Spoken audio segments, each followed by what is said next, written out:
नमस्कार दोस्तों, मैं doctor Ayush Jain, consultant laparoscopic and general surgeon. पिछले अंक में हमने देखा, ऐसा विचार करता हुआ वह महाकाल असुर पूर्व कर्म के प्रभाव से अत्यंत क्रुद्ध रहने लगा और अपने दोनों हाथों को मसलता हुआ वह रानी के प्रसव का इंतजार करने लगा।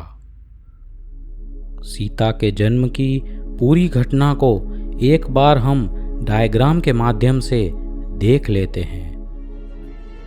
वसुभूति और अनुकोषा के जीव जो ब्राह्मण और ब्राह्मणी थे, वह प्रथम देवलोक में जाकर राजा चंद्रमती और रानी पुष्पवती हुए थे।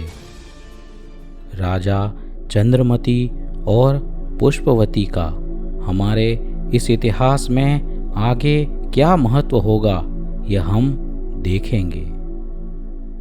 और वसुभूति और अनुकोषा का पुत्र अतिभूति, जो कई कई पशु योनियों में भटकने के बाद हंस बना, उसके बाद वह किन्नर देव बना और बाद में वह राजा कुंडल मंडित बना, और राजा कुंडल मंडित से वह रानी विदेहा के गर्भ में पुत्र के रूप में उत्पन्न हुआ। क्यान, जो अतिभूति का मित्र था, जिसने उसकी पत्नी का हरण कर लिया था, वह कई कई पशु योनियों में भटकने के बाद पिंगल नाम का पुरोहित पुत्र हुआ था और वहाँ से मरकर वह महाकाल असुर हुआ था। राजा की पुत्री चित्तोत्सवा स्वर्ग में गई थी और स्वर्ग से च्योकर वह राजा जनक की पत्नी विदेहा के गर्भ में पुत्री के रूप में आई थी, जिसका नाम रखा जाना था सीता। तो इस प्रकार हम फिर से सीता के जन्म की टाइमलाइन पर आ जाते हैं। हमने देखा था कि पिंगल का जीव महाकाल असुर रानी के प्रसव का इंतजार करने लगा। 9 महीने बीतने पर रानी विदेहा ने एक पुत्र और पुत्री के जोड़े को जन्म दिया।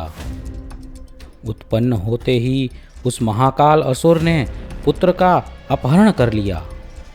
उसने पहले तो विचार किया कि मैं इस पुत्र को पाषाण की शिला पर पछाड़ पछाड़ के मार डालूं। फिर उसने विचार किया कि नहीं, पूर्व भव में धर्म की आराधना के कारण मैंने यह देव का जन्म पाया है। वह मैं ही था जो अपने पूर्व भव में दीक्षा के बाद किसी भी जीव को दुख पहुंचाने का विचार भी नहीं करता था, और आज मैं इस निर्दोष बालक की हत्या कर दूं? नहीं नहीं, ऐसा घोर पाप कर्म मुझे नहीं करना चाहिए। और महाकाल असुर के हृदय में दया उत्पन्न हुई। उसने बालक को मारने का विचार त्याग दिया और अपने इस निकृष्ट विचार के पश्चाताप के रूप में उसने उसके कानों में देवकृत दैदीप्यमान कुंडल पहना दिए, और वह कुंडल पहने हुए वह बालक को राजा चंद्रमती के यहाँ उद्यान में छोड़कर चला गया। यह वही राजा चंद्रमती था जो कई कई भवों पहले वसुभूति ब्राह्मण था, और उन्हीं के पूर्व भव का पुत्र अधिभूति का जीव कई कई भवों में भ्रमण करने के बाद उनके पास उन्हीं के राज्य उद्यान में आया था। राजा उस बालक को देखकर अत्यंत प्रसन्न हुआ। हालांकि राजा चंद्रमती को इस बात का कोई अंदेशा नहीं था कि यह कई भवों पहले खोया हुआ उन्हीं का पुत्र अधिभूति था। राजा चंद्रमती ने बालक को उठाकर छाती से लगा लिया और शीघ्र ही अपनी रानी पुष्पवती के पास आया, और दोनों ने इस सुंदर बालक को अपना पुत्र मानकर पालन करने का निश्चय किया। बालक का शरीर उत्तम कुल का लग रहा था, और हो भी क्यों न हो, क्योंकि वह महान हरिवंश में जन्मा हुआ राजा जनक का पुत्र था। वह बालक रत्नमय कुंडलों की आभा से घिरा हुआ था, इसलिए उसका नाम रखा गया भामंडल। इधर पुत्र के हरे जाने से रानी विदेहा ने रो रो कर सबको एकत्रित कर दिया और अपने पुत्र के लिए वह विलाप करने लगी। राजा जनक को भी खबर लग चुकी थी कि रानी के पुत्र का अपहरण हो चुका है। वे भी आए और रानी को समझाते हुए बोले, प्रिय, तुम शोक मत करो, हम पूरी पृथ्वी में उस पुत्र की खोज करेंगे। मैं मित्र राजा दशरथ को भी सूचित करता हूँ। हम दोनों हमारे गुप्तचर सब जगह भेजेंगे, कहीं ना कहीं से हमारे पुत्र की शीघ्र ही सूचना मिल जाएगी। इस प्रकार रानी को साहस दिलाकर राजा जनक ने राजा दशरथ को पत्र लिखा। उस समय पूरे नगर में सब नगरजनों की आंखों में आंसू थे, क्योंकि राजा जनक के पुत्र के कोई समाचार नहीं थे।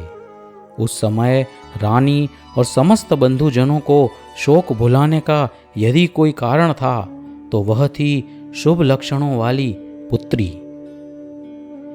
जनक राजा की पुत्री का नाम रखा गया सीता, जिसका दूसरा नाम जानकी भी था। जानकी अपनी कांति से दिशाओं के समूह को व्याप्त करती थी। उसका कंठ सुंदर था, पवित्र हास्य से उसका मुख शुक्ल हो रहा था।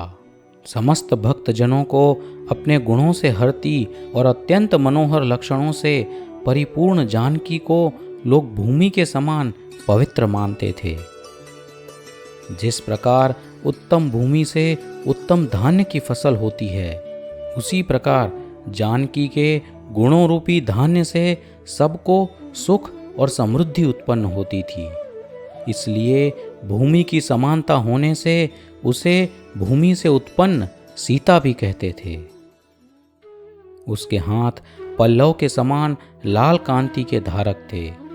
उसके केश नीलमणि के समान थे और कामोन्मद हंसिनी की चाल से भी अधिक सुंदर चाल सीता की थी। मौलिश्री के समान सुगंधित उसके मुख के श्वास से भंवरे उसके आसपास मंडराते रहते थे।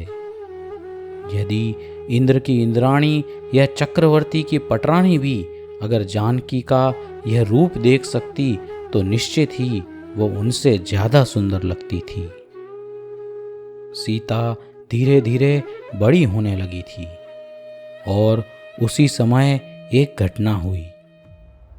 विजयार्ध पर्वत के दक्षिण और कैलाश पर्वत के उत्तर में अर्धवर नाम का क्रूर मलेच्छों का देश था। वह लोग एक के बाद एक देश उजाड़ते हुए राजा जनक की मिथिला नगरी तक आ पहुँचे।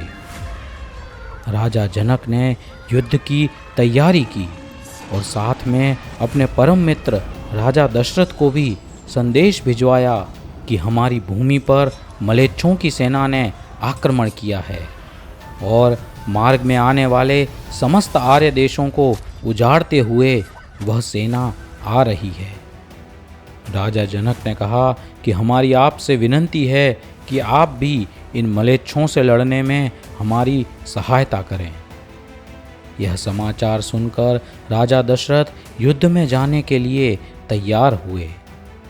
पर जब राम और लक्ष्मण ने यह सुना तो राजा दशरथ से उन्होंने निवेदन किया कि उन्हें युद्ध में जाने की अनुमति दी जाए।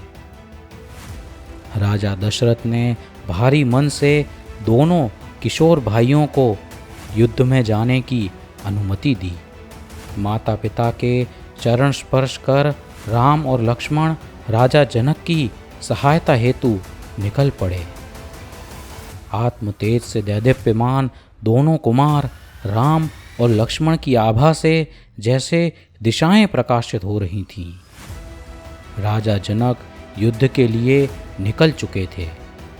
जिस प्रकार सूर्य चंद्र मेघ समूह के बीच में प्रवेश करते हैं, राजा जनक ने भी मलेच्छों की सेना के बीच में प्रवेश किया। मलेच्छों की सेना बहुत बड़ी थी। राजा जनक ने कई मलेच्छों को मारा, पर उनकी संख्या के सामने उत्तर देना उन्हें अब भारी लग रहा था। उसी वक्त राम और लक्ष्मण वहां पहुंचे।